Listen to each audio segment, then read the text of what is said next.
Mesdames, Mesdemoiselles, Messieurs, chers amis de Canal Martin Télévision, chers amis de LCL, vous qui nous regardez sur kmttélévision.com ou qui nous écoutez sur FM+, 88.9, vous qui nous regardez à La Réunion, en Guadeloupe, à Mayotte également, en Guyane, en France et bien entendu en Martinique, bonsoir. Nous avons le plaisir et l'honneur de recevoir Ralph Monplaisir. Ralph Monplaisir est maire de la ville de Casse-Pilote, sur la côte caraïbe de la Martinique. Monsieur Monplaisir, bonsoir, comment allez-vous? D'abord, bonsoir à tous les téléspectateurs, plus exactement téléspectatrices et téléspectateurs. Merci de m'accueillir ici et d'être accueilli par ces personnes chez elles à travers votre écran. Monsieur Larouché, bonjour, ça va bien?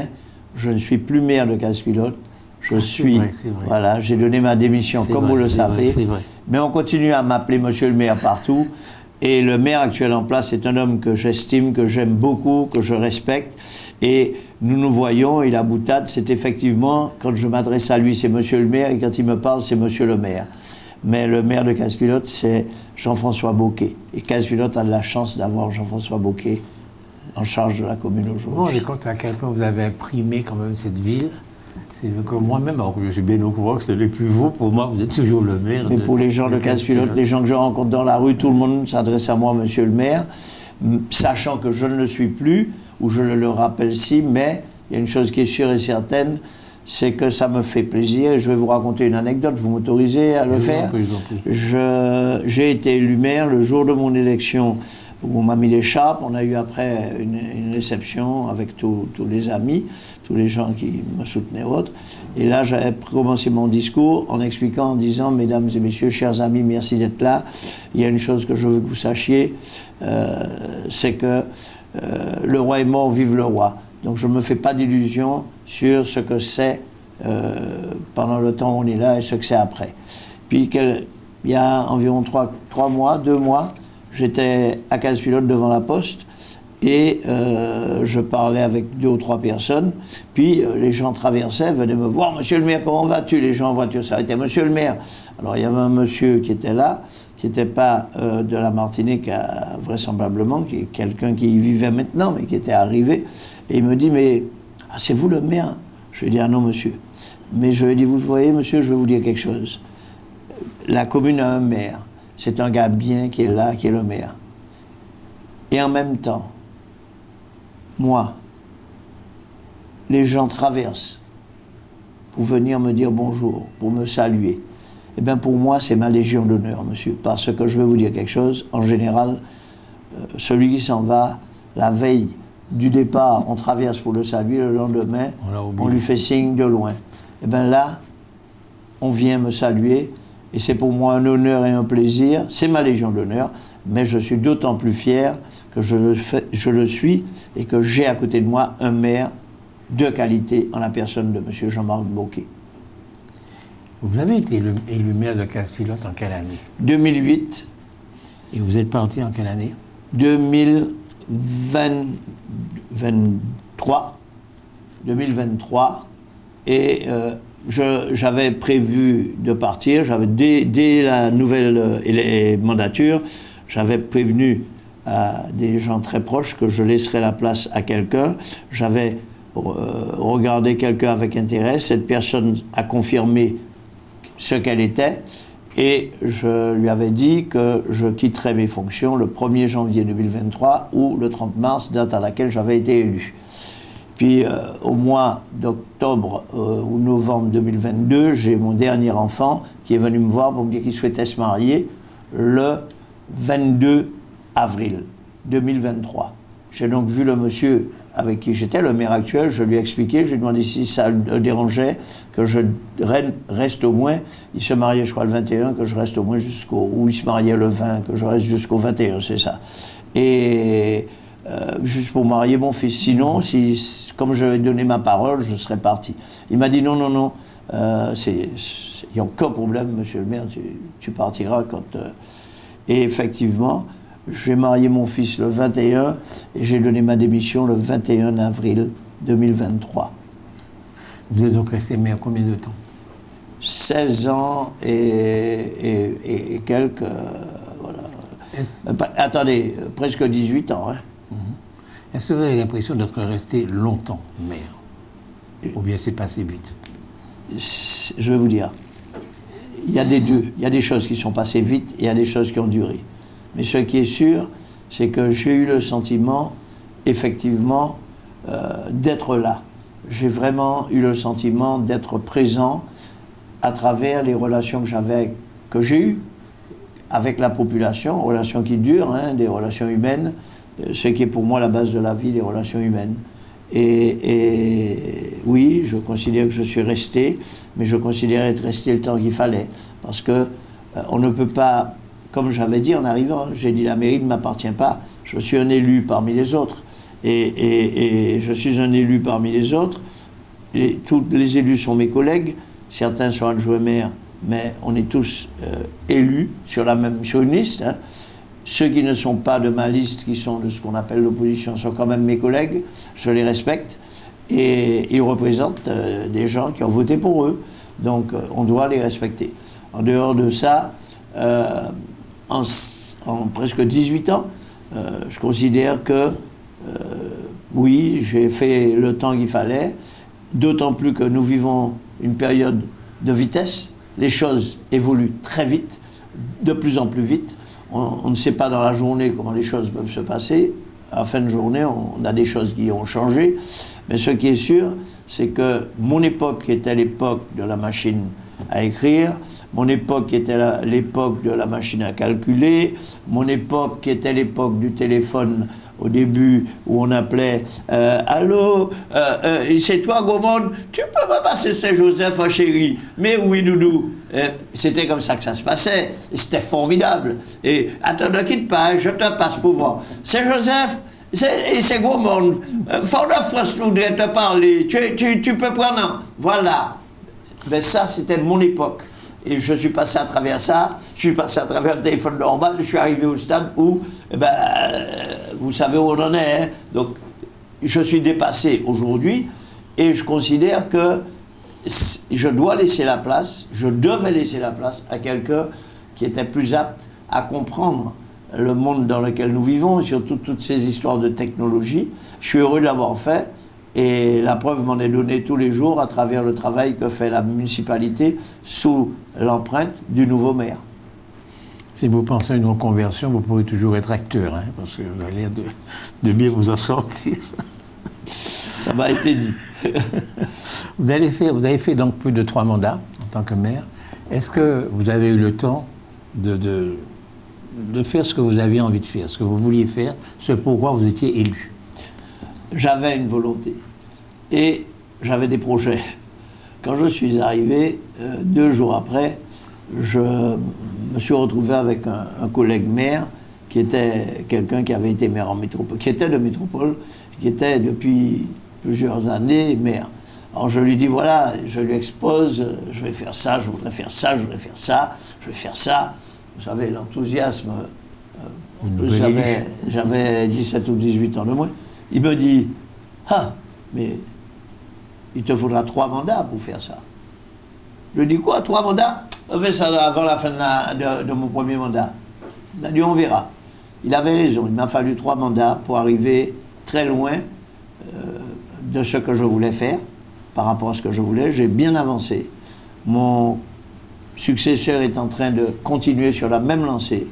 Il a ce grand respect pour les élus que nous avons été, mes collègues et moi, depuis 2008, et il continue sur notre lancée, mais je pense que nous avons fait des choses, et ce que je souhaitais, j'en ai réalisé pas mal. Pour beaucoup de Martiniquais, case pilote n'existe pas. C'est-à-dire qu'on passe à côté par la route qui mène à Saint-Pierre, et bon, case pilote, on ne connaît pas trop. Hein. Est-ce que vous avez conscience de ça? Aujourd'hui, case pilote, c'est l'endroit où le foncier est le numéro 3 au niveau du coût. Quand je suis arrivé, personne n'était intéressé à habiter à Case-Pilote. Ce n'est pas que je sois exceptionnel, mais mes collègues et moi, on a travaillé. Et aujourd'hui, nous n'avons pas de terrain pour les demandes. Nous avons tellement de demandes toutes sortes de personnes, hein, de toutes origines. Attendez, plutôt des gens aisés. Hein. Non. Plutôt des gens aisés. Non, non, non. Casse-Pilote a la réputation d'être habité désormais par des gens aisés. Eh bien, je vais vous répondre. Ce qui s'est passé, c'est qu'à Casse-Pilote, quelqu'un avait fait ce qu'on appelle un lotissement.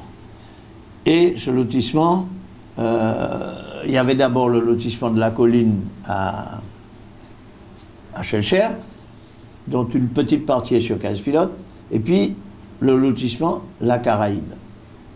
Très beau terrain. Et de grandes parcelles. Les gens ont acheté. Ils ont acheté, ils ont construit de belles maisons. Et les gens qui ont construit ces belles maisons étaient des gens aisés. En plus, ils ont découpé les terrains sous notre mandature à mes collègues et moi. Nous avons fait des travaux sur la voirie de ce lotissement. On en a, la voirie au départ avait été mal, enfin, elle était faite pour le nombre de parcelles qu'il y avait, et puis c'était pas un travail costaud. Donc c'était, quand nous sommes arrivés, nous avons trouvé, c'était des nids de poules, c'était tout ce qu'on peut penser, et les gens avaient beaucoup de mal, les voitures étaient esquintées, et nous on a fait un travail important, avec le soutien des propriétaires qui nous ont cédé le terrain sur lequel on travaillait pour €1 symbolique. On a fait une magnifique voirie. Ça a contribué à pousser les propriétaires à découper les parcelles qu'ils avaient. Alors quand les gens avaient 10 000 m², vous comprenez, ils ont découpé, ils revendaient. Mais ils revendaient cher. Donc les gens qui achetaient ne pouvaient pas être des gens qui n'avaient pas les moyens, c'était des gens qui payaient assez cher. Et on s'est retrouvé effectivement avec une population, enfin un nombre de maisons appartenant à des gens avec des moyens assez confortables. Mais nous avons, au lotissement La Caraïbe, nous avons des gens de toutes origines. C'est une force. Nous avons des gens de toutes les origines, propriétaires. Vraiment, si vous faites le tour, un recensement, vous serez surpris de voir, il y a des gens de toutes origines. Il y a des Martiniquais, il y a des gens... enfin bref, il y a des gens de toutes origines. Et, entre-temps, il y avait un terrain qui avait souhaité, que la mairie avait souhaité vendre à un promoteur qui voulait y mettre des logements de luxe. Quand j'ai été à la mairie, je me suis battu contre ça. J'ai récupéré le terrain. J'ai mis 12 ans à pouvoir récupérer ce terrain pour ne pas y mettre des logements de luxe, puisque nous avons déjà beaucoup de logements d'une certaine dimension financière.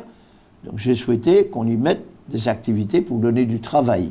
C'est comme ça que vous avez, en arrivant à Casse-Pilote maintenant, sur la droite, vous avez toute une zone qui est en train de se développer. Et vous savez, nous avons à Casse-Pilote là un centre médical qui s'appelle Georges Gély, parce que c'est une adjointe au maire, première adjointe au maire, qui est une infirmière, qui a beaucoup travaillé pour la commune, qui a fait beaucoup, et qui est méritante. Et nous avons souhaité que le nom de cette dame soit apposé à ce centre médical, qui n'est que le 3e centre médical. Nous avons 3 centres médicaux à Casse-Pilote. Le dernier dont je vous parle, le grand, il y a dialyse, laboratoire d'analyse complet, cardiologue. On a vraiment ce centre, vous vous rendez compte, les gens pour dialyser étaient obligés de descendre, ils s'arrêtent à Casse-Pilote maintenant, ils doivent s'arrêter, ils vont faire dialyse. À côté, nous avons un autre centre médical, alors nous avons médecins, sages-femmes, kinés et tout. Nous avons un autre centre médical où il y a un petit laboratoire aussi et où il y a des activités médicales similaires. Et puis à côté, il y en a encore un 3e. Bon. Nous avons en médecin dans la commune, de tête comme ça, je veux vous dire de tête, hein, je compte, on doit avoir une dizaine ou une douzaine de médecins dans la commune de Casse-Pilote. Excusez-moi, il y a combien d'habitants? 4500. Et vous avez plus de 10 médecins? Mais je vous dis, nous avons plus. Parce que... c'est parce que c'est des gens riches qui habitent là? Non. Vous m'embêtez avec vos gens riches. C'est parce que... Mon péquet du Ogobo, parce que c'est comme un journaliste que vous êtes. Et Enfin, c'est exceptionnel quand même. C'est quand même. Mais parce que. C'est exceptionnel quand même. Parce que c'est bien situé, parce que les gens, très franchement, ils y viennent parce que Case-Pilote leur plaît. Case-Pilote est une petite ville qui est ouverte, et Case-Pilote, franchement, on a fait du bon boulot. On a eu une chance, hein, mes collègues et moi. Le maire, les différents maires avaient fait beaucoup de choses, mais surtout Roger Lise, le sénateur Roger Lise, a fait énormément. Et nous, quand on est arrivé, il y avait beaucoup encore à faire. Et on s'est lancé dans tout ce beaucoup. Ce qui a fait que les gens ont vu Case-Pilote comme il est. Nous avons eu la chance qu'il y a eu la navette qui a été mise en place, comme vous le savez. On est un peu triste en ce moment de la situation du transport maritime, mais je pense que tout ça va se régler. Je sais que le président Zobda avait travaillé très fort pour sortir le transport maritime, le transport en général de l'impasse. Mais enfin, ça continue avec d'autres acteurs politiques. Et de ce fait, Case-Pilote s'est retrouvé vraiment avec... Les gens ont apprécié, les gens ont aimé, les gens ont vu. C'est comme ça que la foule attire. La foule, dit-on, nous avons des médecins, nous avons beaucoup de kinés, on est kinés, nous avons des dentistes. Vraiment, on est vernis. Alors, faisons pas l'intéressant, hein, parce que dans la vie, il faut savoir être humble. Et c'est avec beaucoup d'humilité que je dis ça. Et quand je suis arrivé d'ailleurs à Case-Pilote, il y avait un médecin. Et ce médecin prenait tous les tours de garde qui existaient, parce que sur toute la côte, il n'y avait pas de médecin pendant le week-end. Et c'était le docteur, je trouve de mémoire, ça va me revenir. Et c'est lui qui était de garde tous les week-ends. Parce que c'était Kagoumé, c'était un médecin métropolitain. Et il y a beaucoup de gens qui ont été soignés par lui, parce que je vous répète, que ce soit de Case-Pilote jusqu'au prêcheur, c'était lui qui était de garde. Donc, c'était une personne... Aujourd'hui, on a... Caraïbes, quoi. Oui. Et aujourd'hui, on a beaucoup de médecins, mais ce n'est pas un excès, hein. Ce n'est pas excessif, parce que les médecins que nous avons à Case-Pilote, ils reçoivent des gens de partout. Et le fait qu'ils y soient, c'est bien, mais même pour nous, pilotines et pilotins, avoir des rendez-vous, c'est pas évident, hein. Parce que les médecins sont tellement bousculés, il y a tellement de besoins, que c'est pas parce qu'ils sont à Case-Pilote qu'on passe en priorité. Votre métier, c'est chef d'entreprise. Oui, au départ, oui, c'est ça. Donc vous avez l'expérience de l'entreprise et l'expérience de l'administration. Ce sont deux mondes. Est-ce qu'ils sont très différents? En Martinique, en tout cas. En tous les cas, M. Larouché, quand je suis arrivé aux affaires municipales, comme dirait un grand ami à moi, j'étais en WW. Je n'ai pas besoin de vous faire de dessin.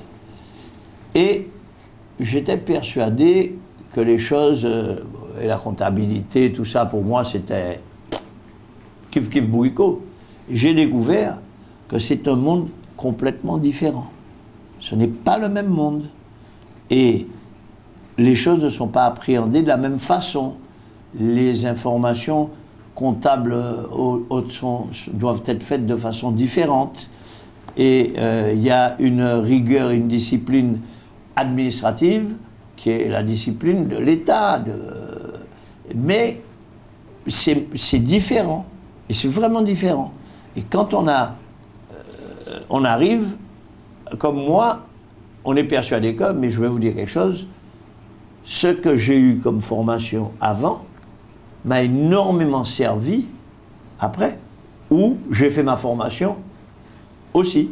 Donc j'ai eu l'avantage en tant que maire, et je l'ai en tant que président du syndicat mixte d'énergie de la Martinique, j'ai cet avantage de comprendre les deux et de pouvoir analyser les deux, et ça me permet d'avancer avec des possibilités de faire des choses que un domaine, le domaine du privé, ou un autre domaine, le domaine de l'administratif, me permettent de faire, de mettre en œuvre. Parce que j'ai le réflexe d'un côté ou de l'autre pour savoir ce qui est le mieux. Ok. Donc vous êtes un chef d'entreprise, Oui. Vous êtes à la tête de la ville de Casse-Pilote, vous êtes élu, et vous avez parlé, vous avez démontré à quel point, sous votre mandature, la ville de Casse-Pilote a beaucoup évolué. Sous ma mandature, mais la mandature de Ralph et de ses collègues. On ne fait jamais rien tout seul, monsieur. D'accord.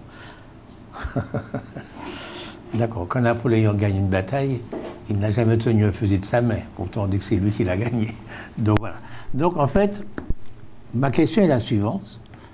Est-ce que si les communes, les municipalités de la Martinique, voire la Martinique elle-même, étaient dirigées par des gens qui avaient l'expérience de l'entreprise, est-ce que ça irait mieux, à votre avis?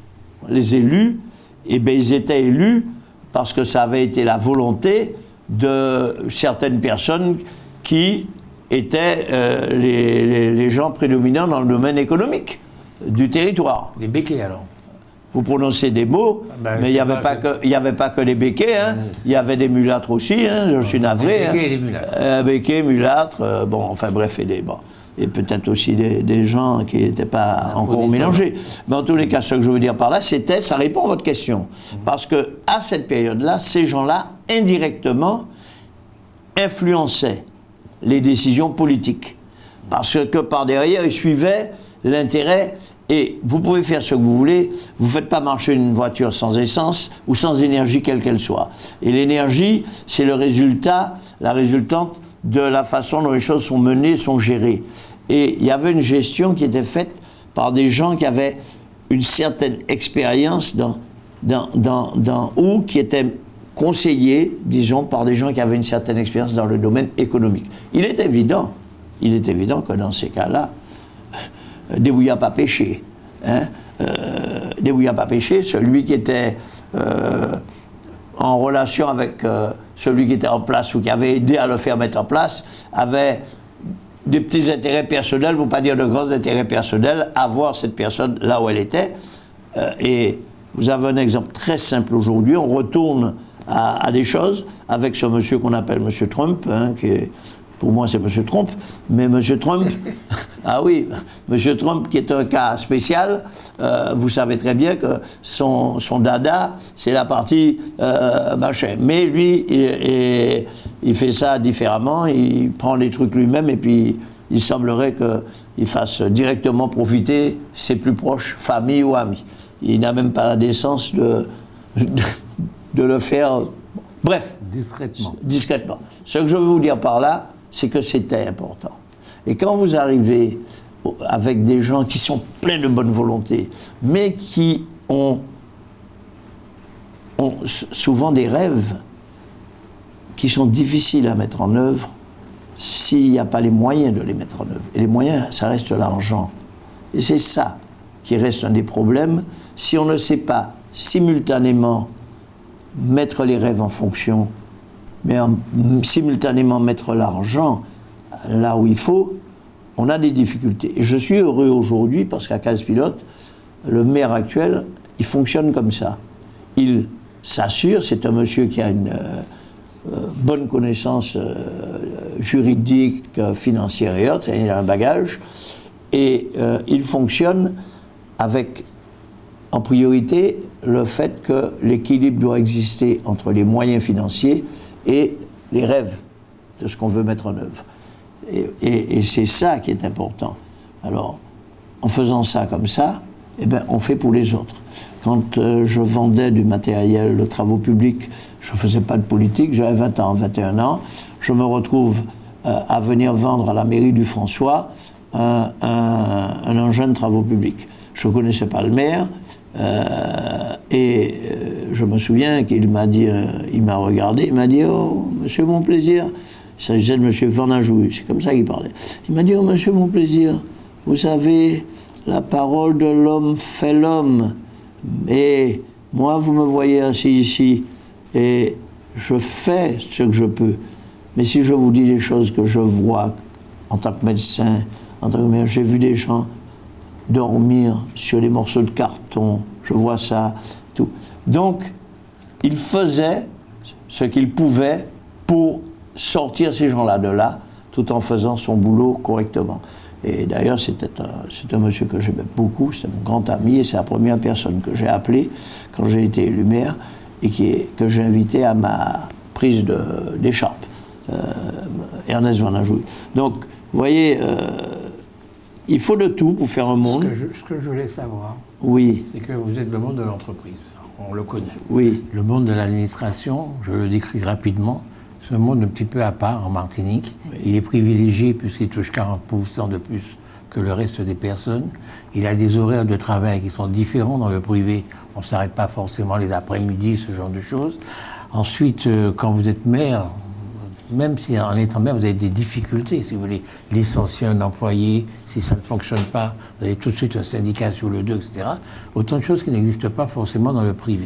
Donc ma question, c'est quand vous avez su concilier votre façon d'être de chef d'entreprise avec ce nouveau personnel que vous aviez, quand vous avez pu obtenir de lui qu'il accomplisse ce que vous souhaitiez qu'il accomplisse.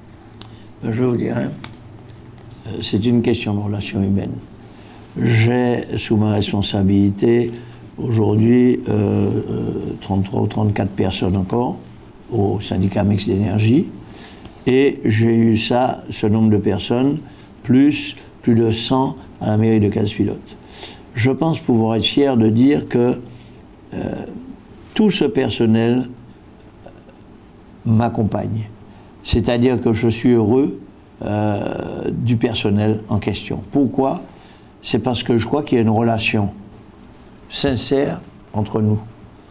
Vous savez, je n'entre pas au syndicat comme je n'entrais pas à la mairie, jusqu'à présent, si je ne veux pas dire bonjour à tout le monde. Je commence par dire bonjour à tout le monde, parce que je montre aux gens que j'ai de l'intérêt pour eux. Et je leur prends un petit peu de nouvelles de leur famille, parce que les gens sont des êtres humains, ils sont assis là. Et quand la personne...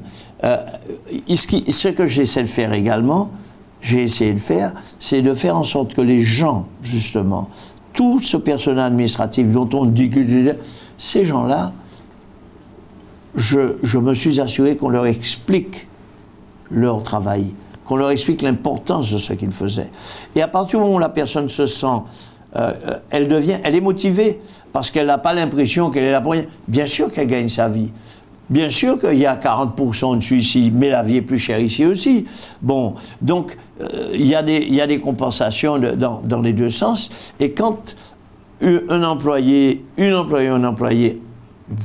me voir en tant que président du SUEP ou venait me voir en tant que maire pour me demander quelque chose, je les ai toujours écoutés. Et quand je savais que c'était pas possible, je leur ai dit, écoutez, vous me demandez quelque chose, c'est difficile, c'est compliqué. Je vais essayer, j'ai toujours essayé, mais je ne te promets pas de réussir. Bon. Mais j'ai essayé, et j'ai montré aux gens que j'essayais. Puis en général, souvent, je réussis. Parce que le tout, c'est de chercher à savoir comment on fait. Débrouillard pas péché, mais restons corrects. Débrouillard pas péché, je faisais comme il fallait, dans le respect de tout le monde. Et je suis fier, je suis heureux de dire que ces gens-là sont des gens bien, comme tous les Martiniquais ou autres qui travaillent. Ces gens-là sont des gens bien. Et il faut montrer à ces gens-là qu'on a du respect pour eux, pour le travail qu'ils font. Et à partir de ce moment-là, si on s'intéresse à eux, ils font des choses incroyables. Parce qu'ils anticipent, ils prennent... Et puis surtout, quand les gens font des choses, moi je n'ai jamais dit à la personne que c'est pas bon. D'ailleurs en public, je dis pas à personne si je suis pas d'accord, mais sinon je dis quand quelque chose ne va pas devant tout le monde, je dis non, c'est pas bon ça. Hein, ils me connaissent, mais il faut pas toucher à une personne qui travaille pour moi. Je la défends bec et ongle, quel que soit, je la défends. Parce que c'est mon travail, c'est mon rôle en tant que patron, président du syndicat, maire de la commune, de protéger les gens qui y sont. C'est mon travail. Et, bien sûr,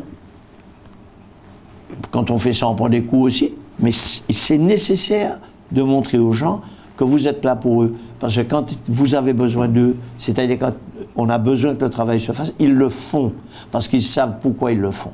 Et je suis fier que c'est la même chose dans les entreprises où j'ai été et où je suis responsable. Je ne veux pas faire l'intéressant, hein, sans faire l'intéressant. peux vous dire une chose. Il y a des entreprises où j'étais le patron, je suis le patron. Je l'ai mis en grève en 24 heures. Hein. J'ai qu'à dire aux employés, messieurs, et c'est fini. Mais de la même façon aussi, j'empêche la grève en 5 minutes. Quand ils me voient que je dis, non les hommes, pas fait ça, on va faire comme ça, vous allez... Bon ben, si c'est Ralph qui dit ça, c'est bon. Si c'est Méa qui dit ça, c'est bon. Parce que la parole est importante. Quand la personne sent que vous avez votre parole, elle vous soutient. N'est pas couillon, n'est pas ni mauvais monnier. Pas quoi ça. Combien d'employés vous avez à la mairie de Casse-Culotte? À la mairie de Casse-Culotte, on doit en avoir 104 ou 130. C'est un bon ratio par rapport au nombre d'habitants? Oui, nous avons un ratio qui est convenable. Et ce qui est justement une des choses qui a motivé ma venue à la mairie, c'est que il y avait besoin de donner du travail dans la commune. Et là, maintenant, on a de plus en plus d'entreprises qui donnent du boulot. Nous avons une entreprise d'alimentation qui a été installée. Et bien, quand j'y vais, je suis heureux parce que je rencontre tout un tas de gens de la commune. Ah, monsieur le maire, comment vas-tu? Ça va-tu? Ah, monsieur le maire, mon compte tellement mené en travail, oui. Parce que, comment voulez-vous donner du travail à des gens si les entreprises ne sont pas là? J'ai assisté à un conseil municipal d'une mairie importante en Martinique. Et le maire disait, je sais que j'ai trop d'employés par rapport au travail qu'il y a à faire, mais nous sommes la mairie de la solidarité. Et donc, voilà. Est-ce que c'est votre politique aussi? Eh bien, écoutez, c'est exactement ce que j'ai voulu éviter. C'est-à-dire, j'ai voulu éviter que la mairie ne se retrouve à devoir payer ce qu'elle n'avait pas les moyens de payer. Donc, on a maintenu notre population d'employés alors que, justement, comme je vous dis, j'ai une personne qui s'est fâchée avec moi. Pour ne pas vous cacher, c'est une personne qui était à une caisse d'un magasin où je faisais mes achats et qui me dit, parce qu'elle avait besoin que je donne un travail à sa fille. Je lui ai dit, écoute, je vais regarder, mais je ne peux rien te promettre. À la mairie, on n'avait pas de poste pour elle, on n'avait pas les moyens, on ne pouvait pas. Donc je n'ai pas pu l'embaucher. Quand les dernières élections sont arrivées, cette personne m'avait pris en grippe. Et elle avait une attitude vis-à-vis de moi, et quand elle parlait de moi. Qu'est-ce que vous voulez que je fasse? Je ne peux pas inventer du travail ni inventer de l'argent. Donc j'ai essayé de lui dire. Eh bien, elle ne me disait pas bonjour quand j'arrivais. Elle avait des attitudes, mais j'ai un gros défaut, c'est que j'accepte. Et puis quand j'accepte plus, je le dis tout fort. Tout fort.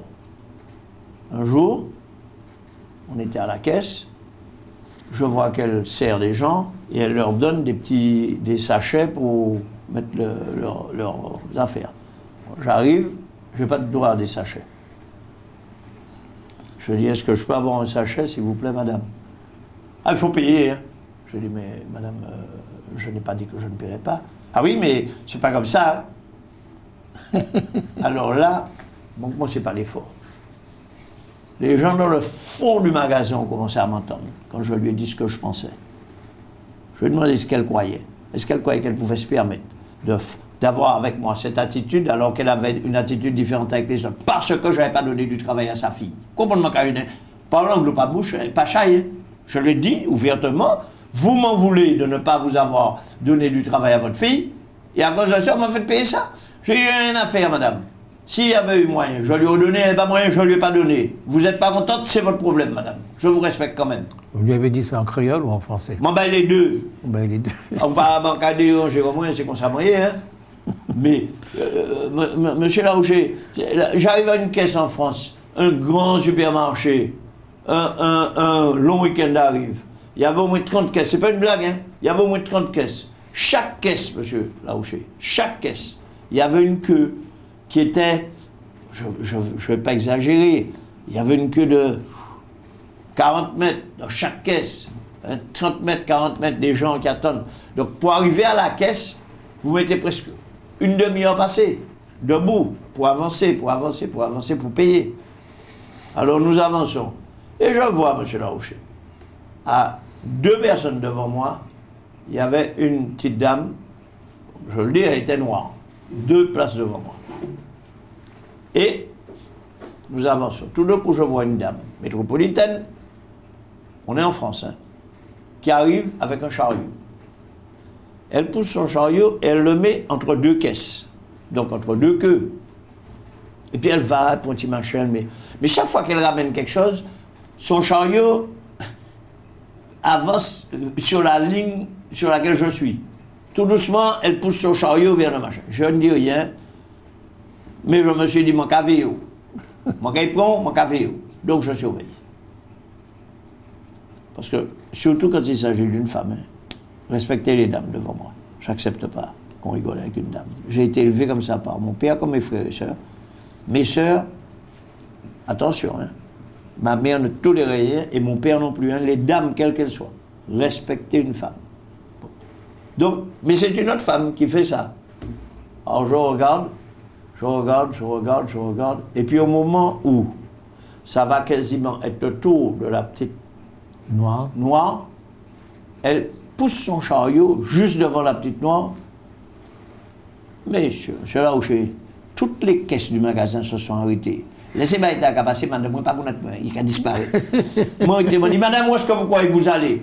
J'ai dit, madame, vous allez faire la queue comme tout le monde. Mais monsieur, j'ai dit, non, madame, je vous surveille depuis une demi-heure. Tout le monde qui avait carouté. Bon, je vous surveille, madame.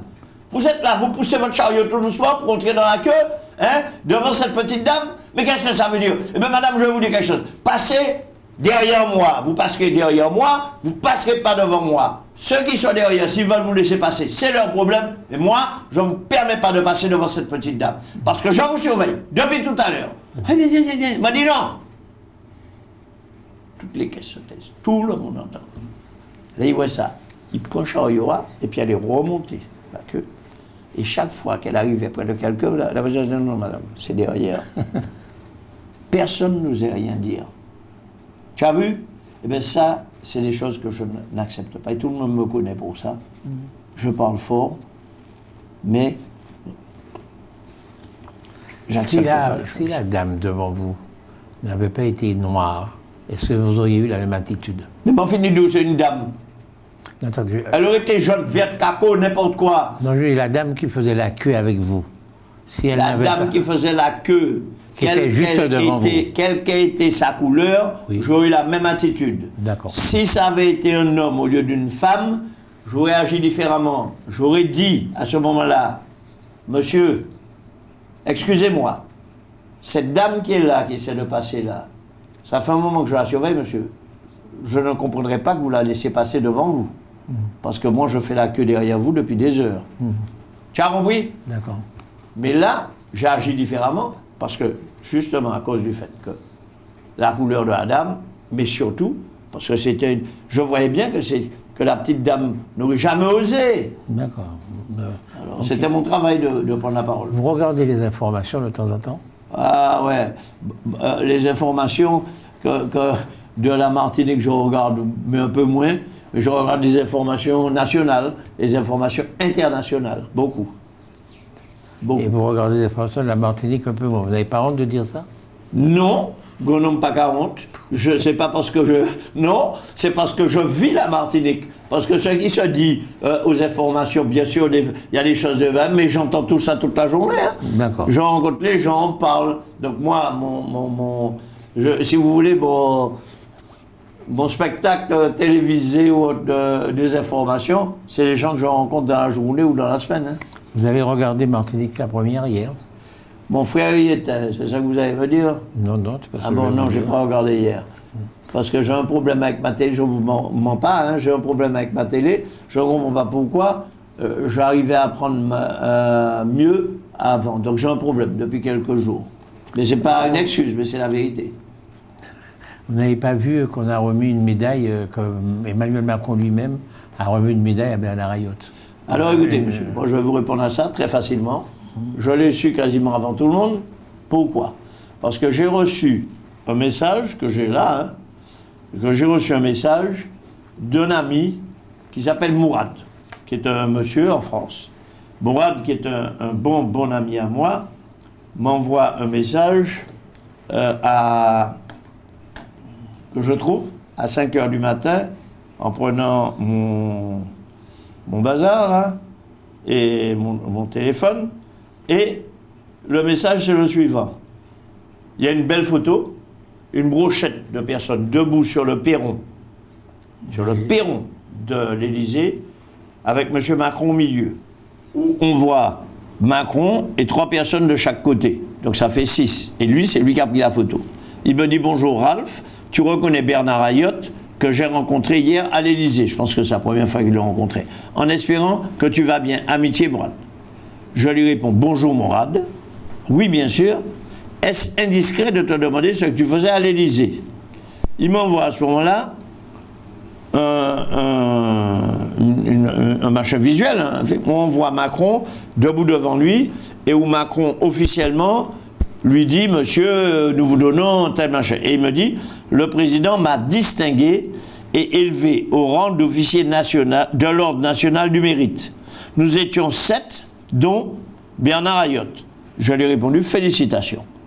Bon, donc, montez ça va avant tout le monde que M. Bernard, mais on a fait passer, semble-t-il, une image de Bernard Ayotte qui n'est pas l'image de ce qui s'est passé hier. C'est une image où on le voit devant le président dans un autre contexte, c'est-à-dire il reçoit une médaille, effectivement, il reçoit quelque chose qui correspond, je crois savoir, à la Légion d'honneur. Mais l'Ordre national du mérite a été donné hier à 7 personnes, dont lui, Bernard Ayotte, comme à mon copain Mourad. Et là, le président de la République était debout devant chacune des personnes à tour de rôle pour dire « je vous fais machin », voilà. Ok. Donc, la Légion d'honneur, c'est plus haut que l'Ordre national du mérite. D'accord ? Ah oui, oui, oui. Okay. Mais l'Ordre national du mérite est quand même quelque chose de palpable. C'est important. On va faire un appel. Ok. C'est dommage que vous n'ayez pas vu l'émission hier sur Martin Caprière, parce que justement, on n'a pas vu l'image du président de la République en train de donner sa médaille. C'est bien ce que je vous dis. L'image était floue. C'est-à-dire, il y avait l'image. Ah ben, on l'avait flouté, peut-être. On l'avait flouté de telle façon qu'on n'a reconnu ni M. Macron, ni M. Ayotte. Je voulais vous demander ce que vous en pensez, parce que c'est extraordinaire quand même de mettre une image floue pour qu'on ne reconnaisse pas les gens alors qu'on leur donne une médaille. C'est assez extraordinaire. Écoutez, oui, je suis surpris, je suis très surpris, d'autant plus que je présume que si cette médaille a été donnée, c'est parce qu'elle était méritée. Et ni vous ni moi, nous ne sommes là pour apprécier les raisons qui font qu'on donne des médailles. Hein. Je ne pense pas pour vous, en tous les cas, moi, c'est pas mon rôle. Hein. Mais une médaille est donnée et où on ne montre pas, où on montre. Parce que pourquoi vouloir cacher qu'on a donné une médaille à quelqu'un? On a donné une médaille à M. Ayotte. On voit M. Ayotte quand les gens lui font des reproches. On peut le voir aussi quand quelqu'un le félicite. Pour moi, il n'y a pas de... Ou alors on ne montre pas. C'est mon caractère. Vous n'avez pas les Légion d'honneur? Non, on m'a offert la médaille du mérite, justement, et j'avais à l'époque refusé. J'avais remercié, mais j'avais dit non. Parce que j'ai vu, vous n'avez rien là sur votre chemise. Non, je vous ai dit quelle est ma Légion d'honneur. Ma Légion d'honneur, c'est quand je me promène dans la rue. Comme je viens d'arriver chez vous, j'étais assis, 3 personnes sortent de chez vous, me voient, s'arrêtent pour me dire quoi? Des choses gentilles. Mais c'est ça ma Légion d'honneur. D'accord. Ça ne veut pas dire que j'enlève à la Légion d'honneur ou au mérite national tout ce qu'ils sont. Et je suis très content pour celles et ceux qui l'ont reçu. Et je suis content pour eux. Est-ce qu'il n'y a quand même pas quelque chose de particulier de faire que on donne la Légion d'honneur comme si on le faisait honteusement du fait qu'on a l'impression que la population ne serait pas d'accord, que ça poserait problème à la population? Est-ce qu'il n'y a pas là quelque chose de particulier quand même? Je ne sais pas. Moi, je sais que il y a des gens que je connais, puis je découvre qu'ils ont eu la Légion d'honneur, et il y en a beaucoup que je sais qu'ils ont eu la Légion d'honneur parce que je l'ai vu dans la presse. Donc, dire qu'on ne veut pas montrer aux gens parce qu'on cache ou quoi, non, je pense que si on a la Légion d'honneur, c'est mérité. Vous savez, la Légion d'honneur, normalement, quand on la porte et qu'on passe devant un militaire, il se doit de vous saluer. Ah bon. Le militaire, mais ça ne se fait plus. Mais normalement, toute personne qui a sa Légion d'honneur qui passe, le militaire doit se mettre au garde à vous et le saluer. Parce qu'il salue la Légion d'honneur. La personne là, tout ça est dépassé. Hein. Alors, vous savez, moi... Puisque vous parlez de militaires, est-ce qu'on peut parler de la sécurité aujourd'hui en Martinique? Est-ce que vous pouvez faire une liaison entre les militaires, je dis bien les militaires, hein, pas les policiers, les militaires et la sécurité? Alors, vous avez bien fait de dire ce que vous avez dit, parce qu'il ne faut jamais oublier que les gendarmes sont des militaires. Les policiers ne sont pas forcément des militaires, mais les gendarmes le sont. Et moi, j'ai eu la chance de faire mon service militaire. J'ai eu cette grande chance. Et je dois vous dire que quand Chirac a aboli le service militaire, à l'époque, je m'étais dit, ah ben oui, finalement, c'est bien. Et puis, après, j'ai réalisé que ça a été une très grosse erreur. Parce que quand on fait son service militaire, quand on est militaire, on rencontre des gens de toutes origines et des gens de tout caractère. Et on rencontre tout type de personnes. On les côtoie, on vit à côté d'eux. On a les bons et les mauvais moments avec eux. Et ça crée un lien, mais ça permet aussi de connaître, d'avoir une bonne idée du paysage humain. Les gens ne sont pas tous pareils. Ils ont tous des qualités, ils ont tous des défauts. Mais quand on les a côtoyés, on apprend à très vite reconnaître la qualité ou le défaut de quelqu'un et à agir en fonction et en conséquence. Parce que personne n'est entièrement mauvais et personne n'est entièrement bon. Il faut savoir prendre entre les deux. Alors les militaires, c'est pas facile pour eux aujourd'hui. Parce que ce sont des gens, comme les sapeurs-pompiers, même comme les policiers, qui donnent de leur temps pour les autres et de leur sécurité.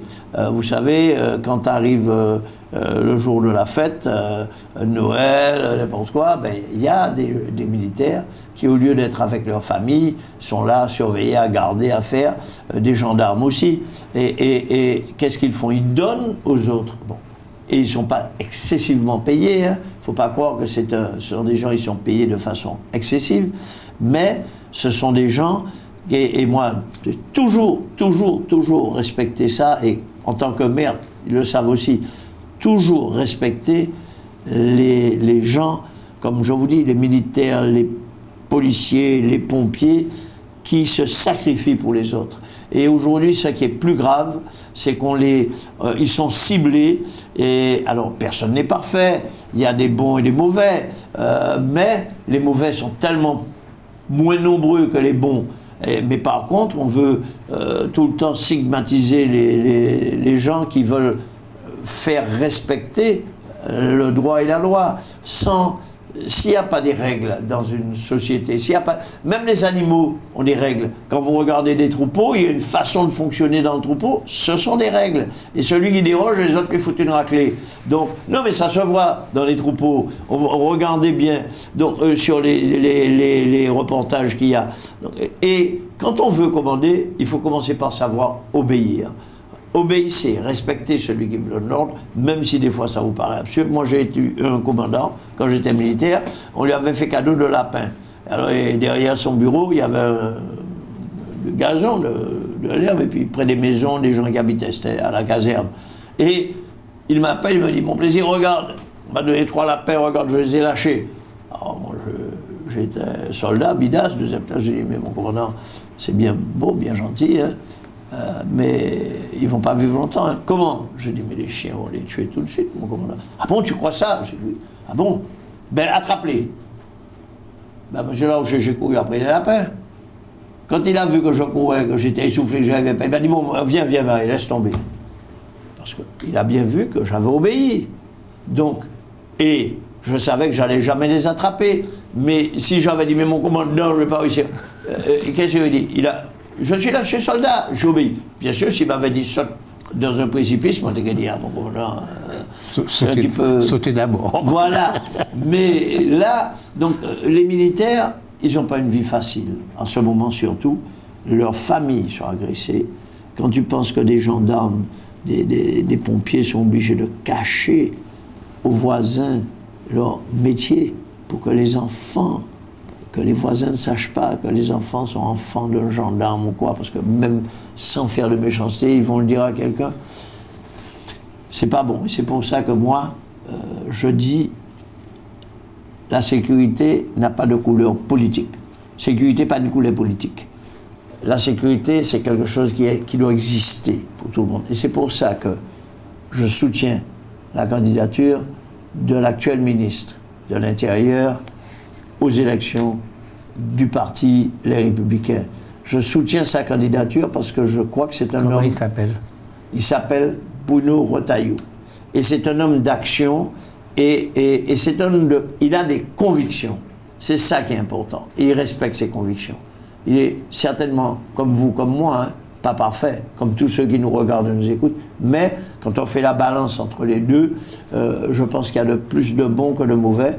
Et c'est pour ça que c'est lui que je soutiens. J'espère que le maximum possible de gens qui sont au parti, les Républicains, voteront pour lui. Et moi, je suis retourné aux Républicains parce que c'est lui. Je suis retourné pour voter pour lui.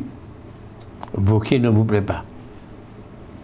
Wauquiez est un être humain comme vous et comme moi, avec ses qualités et ses défauts. Mais le profil de ce qu'il est, de ce qu'il représente, n'est pas forcément ma tasse de thé. Entre les deux, je préfère le profil de l'autre, c'est tout. D'accord. Je voulais que vous me parliez est-ce que, selon vous, le problème de la sécurité, si je vous avais dit la vie chère, il n'y a pas de souci. Mais à part la vie chère, est-ce que le problème de la sécurité en Martinique est un véritable problème? Est-ce un problème qu'il faut régler urgemment? Est-ce que c'est un grand problème? C'est un problème extrême. Les gens ont peur. Je parle avec les gens. En général, vous sentez que les gens ne sont pas rassurés. Personne n'est rassuré. Il y en a un qui m'a dit, mon Dieu, Ralph, tu vas encore fou. Et puis, ni on a fait priorité. Qui a raison, qui a tort. Pas dit rien. Donc là, on n'est capable de prendre un coup de clavier là ou bien un revolver. Venir là haut. Pas dit mon rien. Effectivement, quand on en est à ce stade où si vous arrivez, que quelqu'un vous fait une queue de lapin ou machin, et c'est vous qui dites « Excusez-moi, excusez-moi, hein, excusez-moi ». Mais oui, on en est là aujourd'hui. On en est là. C'est un exemple que je prends et que je vous donne. Mais c'est l'exemple aussi de celui qui arrive près de chez lui et qui ne sait pas s'il ne va pas trouver quelqu'un à l'intérieur en train de voler, qui va l'agresser. Non, il y a un grave problème sur notre petite île de la Martinique qui touche tous les milieux, toutes les personnes. Ça n'a pas qu'à choisir. On ne choisit pas ceux qui sont en danger. Ce que vous venez de voir, ce que nous venons de vivre ce dimanche à 7 h, au moment où les cloches ont sonné, les 3 personnes qui sont tombées, dont l'un d'entre eux était le petit-fils, le fils d'une amiable, petit-fils, sa grand-mère, la mère de la dame, était notre grande amie, elle est vivante, la pauvre. Elle est vivante, elle voit ça. Elle a vu son petit-fils, que j'ai vu bébé. Hein? Je le voyais bébé dans les bras de sa maman quand elle est elle-même chez sa mère. Bêtement tué. Un garçon tellement gentil que j'ai eu l'occasion de côtoyer quand j'allais chez son grand-père où il travaillait et faire des travaux sur des flexibles à réparer des flexibles pour l'hydraulique et autres. Un garçon vraiment gentil. Bêtement, c'est 44 douilles qu'on a ramassées par terre. Vous vous rendez compte, si vous passez là, et pour à terre, vous ne pouvez pas faire mon rien ou à terre. Mais c'est grave, en pleine matinée. Non, il y a un grave problème de sécurité. Je vous dis, sécurité, panique ou lait. Il n'y a pas de couleur politique sur la sécurité. Et là, c'est tout le monde ensemble. Hein. Tout le monde ensemble qui doit se mettre côte à côte. Hein. Et c'est vrai que la circulation qu'il y a d'armes incite. Cette circulation incite à aller vers ce genre de choses. C'est tellement facile, sans compter tout ce qu'on voit sur les écrans où on tue quelqu'un comme on achète un paquet de cigarettes, et puis c'est fini. Et les conséquences de ce qu'on a fait ne sont pas apportées. Quand on était jeunes, vous et moi, et qu'on voyait un bon western, on entendait les coups de fusil, on voyait le type tomber, mais d'abord on ne voyait pas son sang, on ne voyait pas, quand la balle était arrivée, on voyait que l'autre avait pris le revolver, mais on ne voyait pas de ça. On est passé après à voir le sang, voir la personne tomber puis le sang, et puis la graduation est que on cherche de plus en plus à montrer des choses pour avoir fait plus. Vous savez, il y a une personne qu'on appelle, une chanteuse qu'on appelle Madonna. Bon, Madonna, c'est une très grande chanteuse, c'est une grande actrice. Une grande, pas actrice. Artiste. Artiste. Quand elle a commencé ses chansons, et que je l'ai vue chanter dans une église, au pied de la Vierge, devant un Christ, à mettre le feu ici, ça, j'ai dit, mais cette personne, c'est mauvais, c'est diabolique ce qu'elle fait là. Ah, mais comment? J'ai dit, mais attends, elle va finir par aller tellement loin pour chercher quelque chose de nouveau qui frappe, qui choque, qu'elle finira par se faire l'amour avec un animal et se faire filmer. Ben, ça est arrivé. Hein. Ah bon? Ah ouais, ni en côté, il y a des animaux plus ou moins. Bon, et la petite culotte qui dit ça. Pourquoi? Parce que chaque fois, il faut faire plus. Il faut faire plus. Mais on arrive à un moment où on ne sait plus où on va avec le plus. Vous voyez, c'est ça notre problème aujourd'hui. Et donc, on subit tout ça. Vous êtes un homme politique? Je ne sais pas. Je suis un homme... C'est une évidence. Vous avez été maire pendant près de 20 ans. Donc vous êtes un homme politique. Vous avez fait votre service militaire? Et vous avez aimé ça?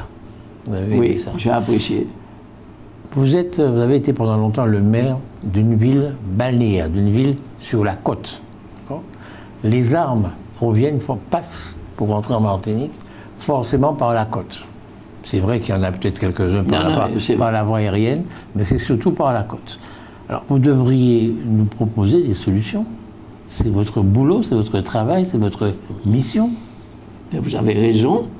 Mais je ne peux pas prendre le travail des autres à leur place, ce n'est pas une échappatoire. Si. Mais non, ce n'est pas une échappatoire. Non, ce que je veux dire par là, c'est qu'effectivement, la problématique, c'est la surveillance de nos côtes. Oui. C'est tellement facile de passer d'un côté à l'autre. N'oubliez pas que pendant la guerre, les Martiniquais qui s'échappaient pour aller dans les îles voisines, pour entrer dans l'armée, les forces libres, les dissidents, ils prenaient un canot, ils traversaient.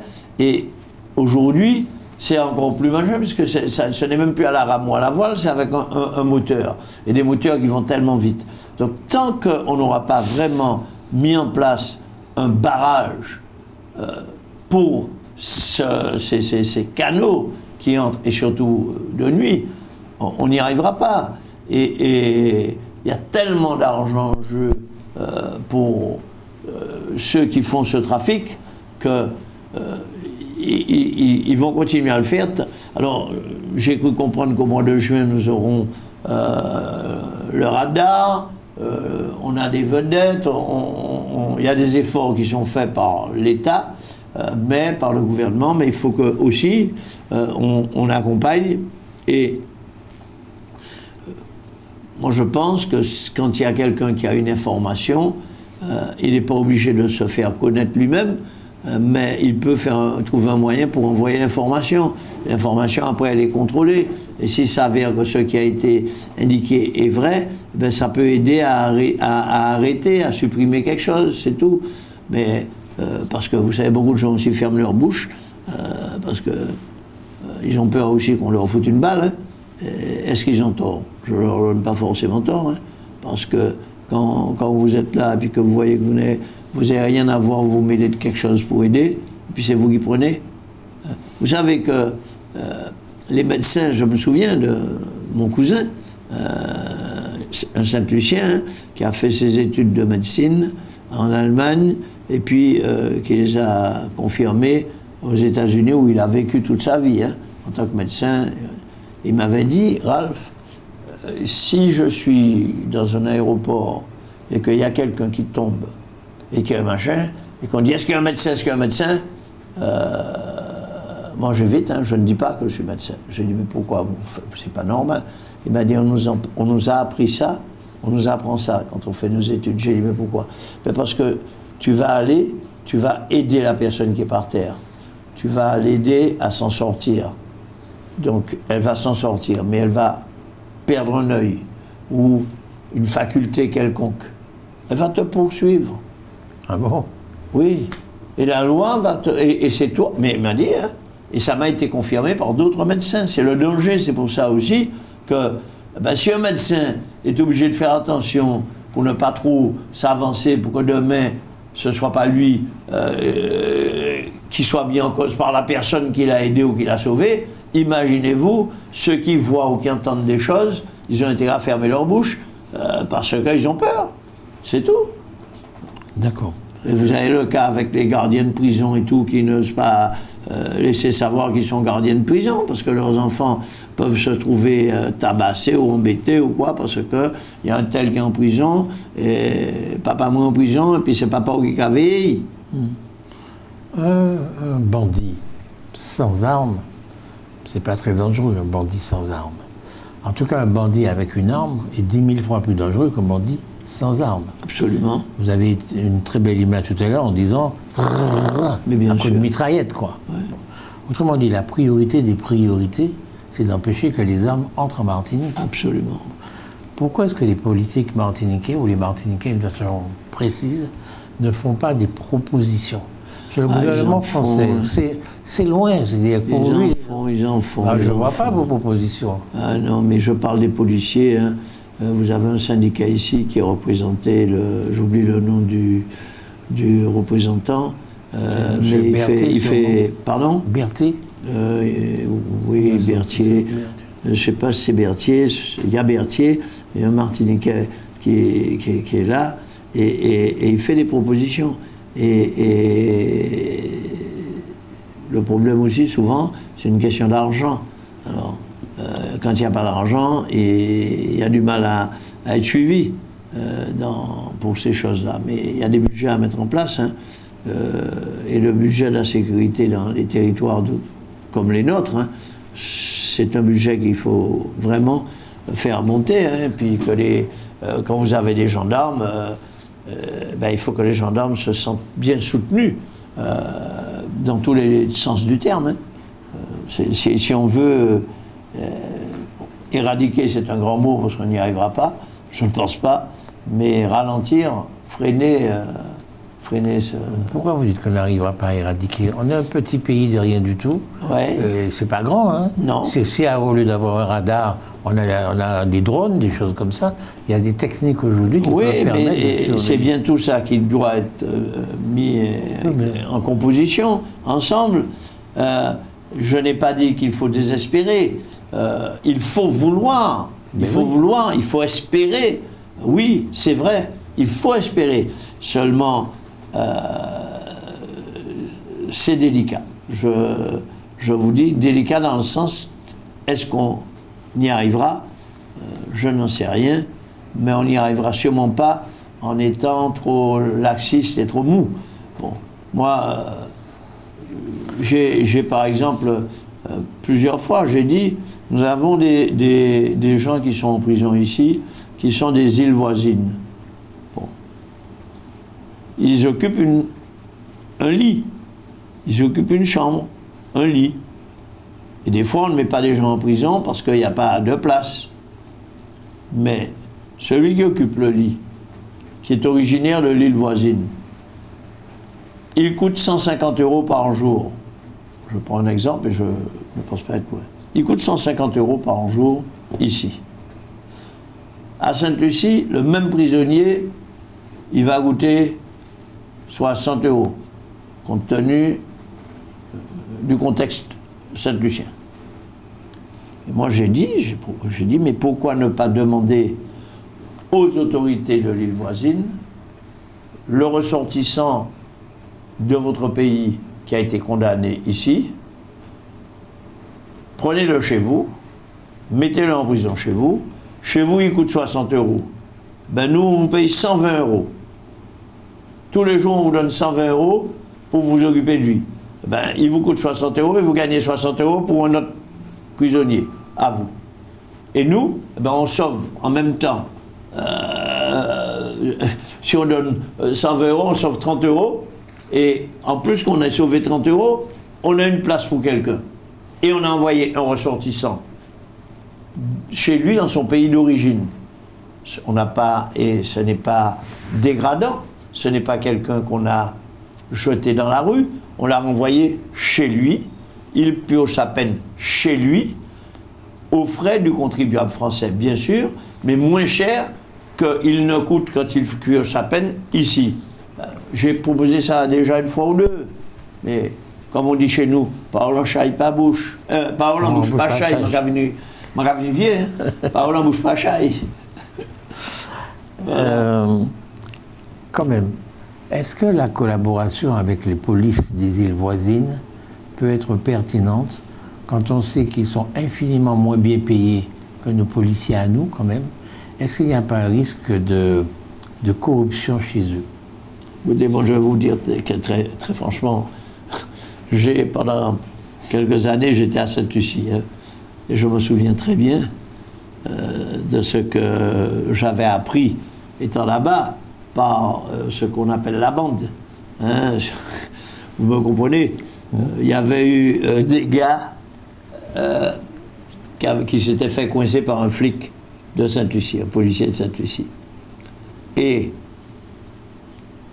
quand ils l'ont coincé, quand le policier les a coincés, le type coincé avait un sac. Le sac était rempli de billets.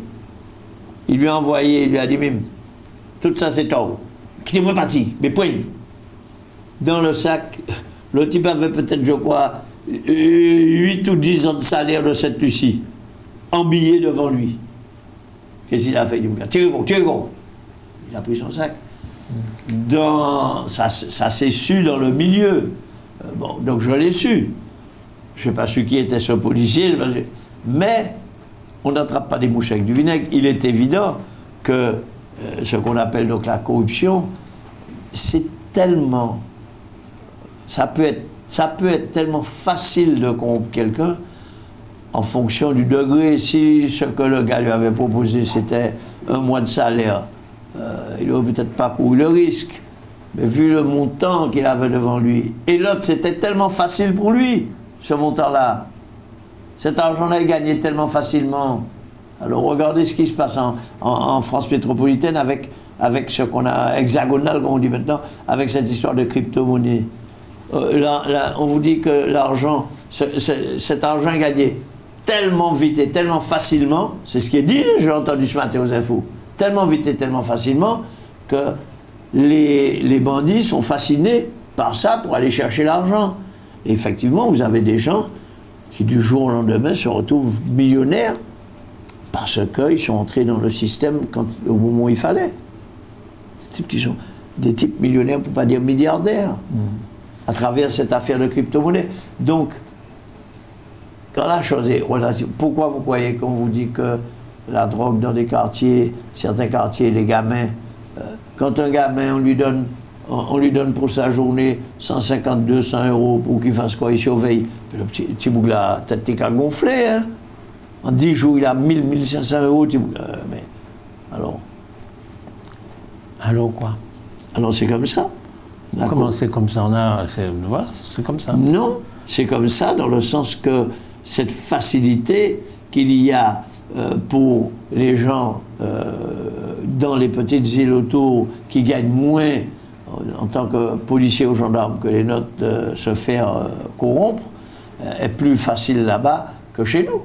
Mais effectivement, je pense quand même que la majorité des gens qui sont dans le domaine, même dans les îles voisinotes, de la police et tout, sont des gens honnêtes. Qu'est-ce que vous faites de vos journées?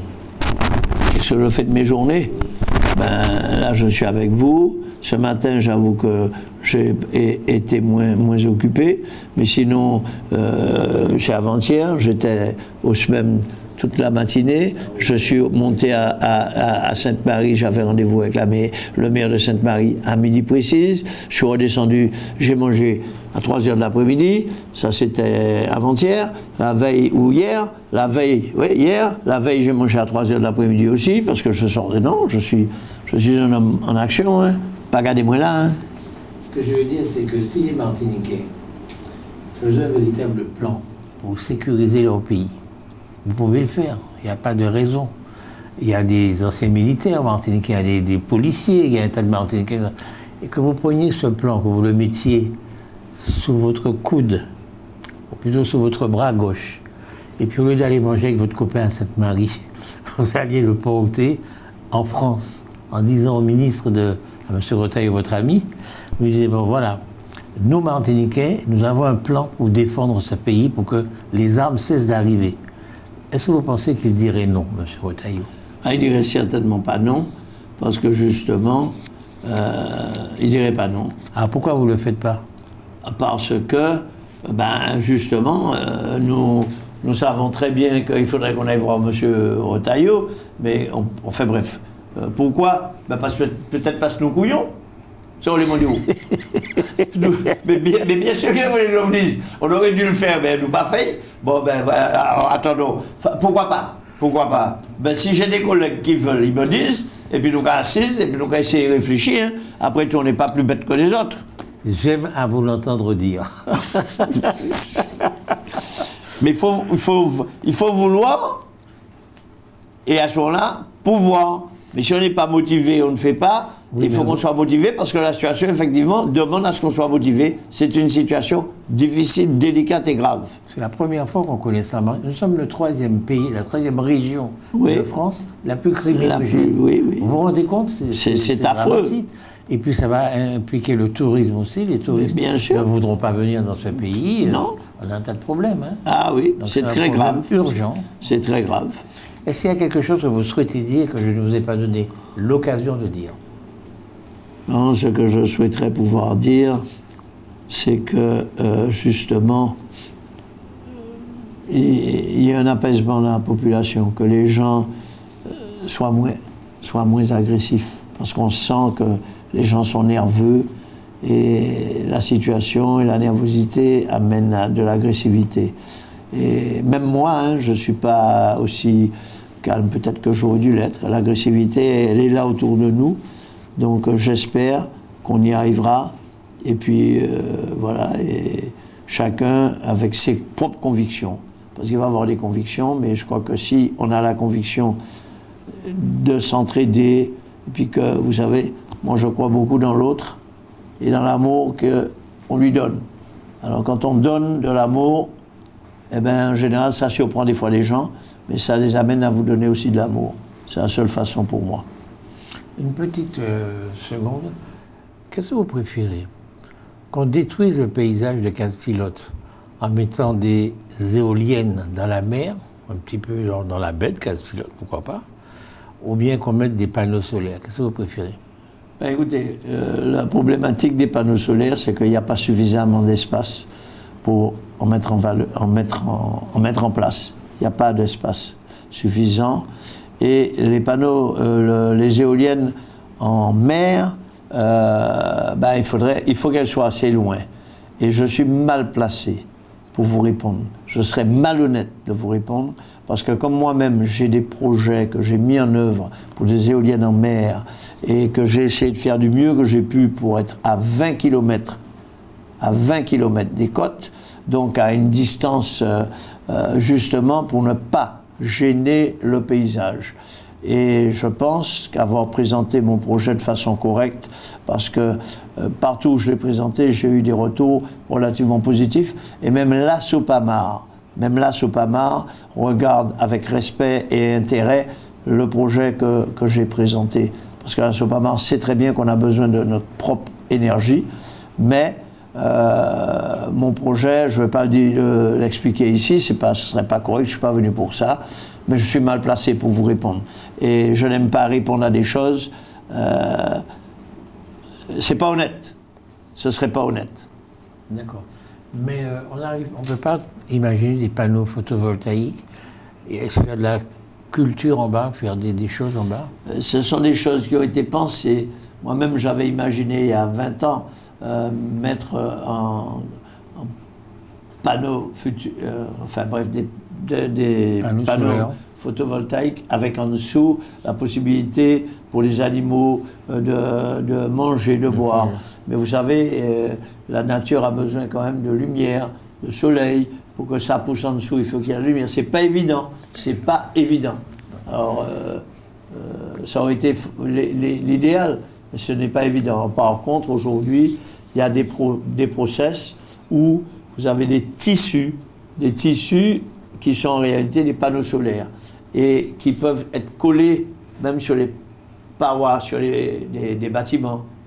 Ah, oui, et ça, vous comprenez que c'est beaucoup plus facile à mettre en œuvre et on peut en faire beaucoup. Donc oui, il y a quelque chose dans ce genre, il y a des évolutions. Est-ce que vous êtes optimiste pour que nous allions vers moins d'énergie fossile? Nous avons la mer, nous avons le soleil, nous avons le vent. On a tout ce qu'il faut. Est-ce qu'on pourra y arriver, à votre avis? À mon avis, on ne pourra jamais être à 100%, mais on pourra avoir un mixte, parce que nous avons cette problématique ici qu'on ne peut pas avoir un de ces produits à 100%, on est obligé d'avoir un petit peu de chaque. Nous sommes dans une île, il y a des montagnes, mais nous avons également une évolution mondiale sur la production de biocarburants à partir d'origine. Alors, on peut faire du biocarburant, maintenant ils arrivent à faire du biocarburant à partir des produits comme les algues et autres, et également même à partir de l'hydrogène.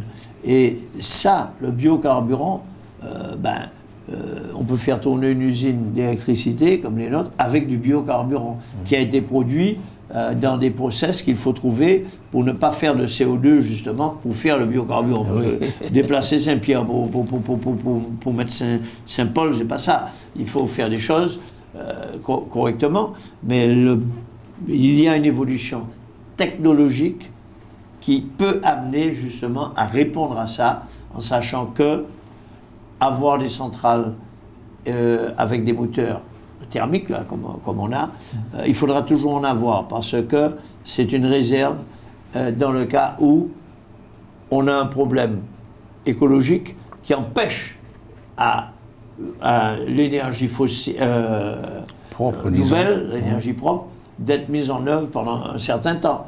Donc il faut avoir quand même des moteurs. Et ce qui est bien, c'est si, comme EDF est en train de le faire, ils y travaillent à utiliser justement des biocarburants pour leurs moteurs. Très bien. C'est tout? Voilà. Merci beaucoup, Monsieur Monplaisir, de nous avoir honoré de votre visite. Nous avons discuté pendant plus d'une heure avec Raph Monplaisir. Raph Monplaisir qui a été pendant plus de 15 ans le maire de la ville de Casse-Pilote. Vous êtes président de quoi aujourd'hui? Du syndicat mixte d'énergie de la Martinique. Je n'arrive jamais à retenir ce nom-là. Syndicat mixte d'énergie de la Martinique. Voilà. Le SMEM, c'est ça? C'est bien ça.